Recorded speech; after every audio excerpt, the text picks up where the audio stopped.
আর মাত্র একদিন পরই টেস্ট খেলতে নামবেন দুই দল।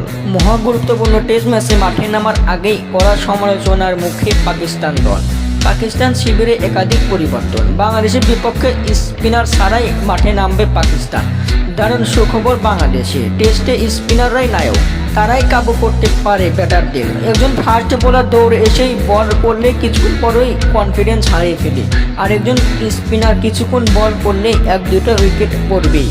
দর্শক, পাকিস্তান দলকে নিয়ে আলাপ আলোচনা কম হচ্ছে না। দেশটির ক্রিকেট ইতিহাসে গত 28 বছরে দুইবার এমন ঘটনা দেখা দিল। এমন ঘটনায় অসন্তুষ্ট পাকিস্তানের সাবেক পেসার তানভীর আহমেদ। পাকিস্তানের বর্তমান নির্বাচক প্যানেলকে তৃতীয় শ্রেণীর বলতেও ছাড়েননি এই পেসার। তিনি আরও বললেন, নির্বাচক কমিটির লজে থাকা দরকার। তারা আবরার আহমেদ ও কামরান গোলামকে বাদ দিয়েছে, দুজনেই ছিল ভালো স্পিনার। ওয়াকার ইউনুস এখন কোথায়? নিজেকে কিংবদন্তি দাবি করে, তো তারা বাদ বলো কিভাবে?